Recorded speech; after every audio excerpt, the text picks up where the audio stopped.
Between the Punjab Contract Farming Act of 2013 and the Farmers' Agreement on Price Assurance and Farm Services Act of 2020, another law on contract farming, which is the Model Act of 2018, was legislated by the Union government.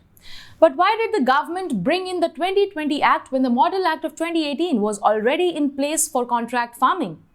Experts say that with the Model Act of 2018 already in place, there wasn't really a need to bring in the new law of 2020. Some amendments could have been made to the earlier law to make it more farm-friendly.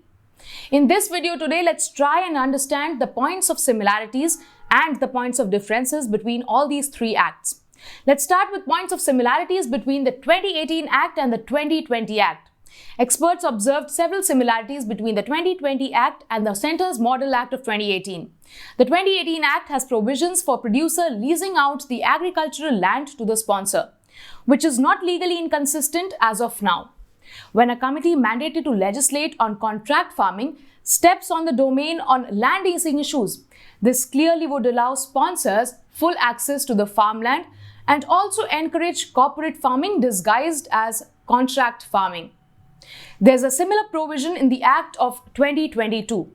In the Centre's Act 2020, there is a term called farming agreement, and this term is often being used and is being confused with other arrangements. Both acts link contract price to the market price. Reason for undertaking contract farming is that the desired quality of products and at reasonable cost are not available to the farmers or to the agencies in the open market. In the 2018 Act, 2/3 of the value of payment is to be made at the time of delivery of the purchase, while the rest is to be done after the assessment of quality. In the 2020 Act, quality, grade, and standards for pesticides residue, food safety, labor, and social development standards are also to be adopted in the agreement. But all these aspects so far are only suggested and are not made mandatory. Both acts, Act of 2018 and the Act of 2020, suggest that farming agreement may be linked with insurance under any scheme of the central or state government or any financial service provider to ensure risk mitigation and flow of credit to farmers or sponsor, or rather say both. Moving on from this, if we talk about similarities between the 2018 Act and Punjab's 2013 Act. Punjab calls for setting the Contract Farming Commission, while the 2018 law calls for setting up of the Contract Farming and Services Board for regulation of contract farming. In both these acts, the buyer will be registered and have to submit the report of all the transaction or all the contract transactions to it. In both acts, if the buyer fails to make the payment at the time of the delivery as per the agreement, it will have to be made within a time span of 30 days with interest. And if this is not made within a time span of 30 days, it shall be recovered as an arrear of land revenue with interest. Now let's see the similarities in all these three acts. Farmers cannot approach the civil court.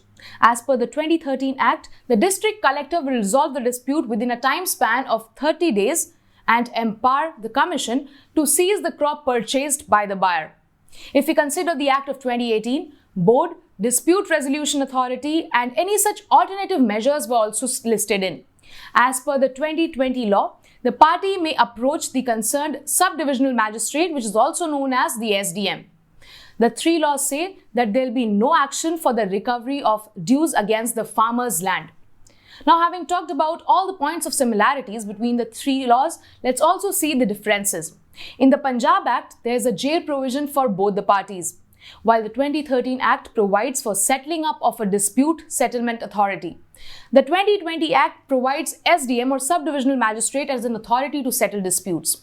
In the 2018 Act, board shall levy and collect facilitation fee from the sponsor, not exceeding 0.3% of the contracted produce. It wasn't a provision in the Punjab law of 2013 and the Centre's 2020 Act.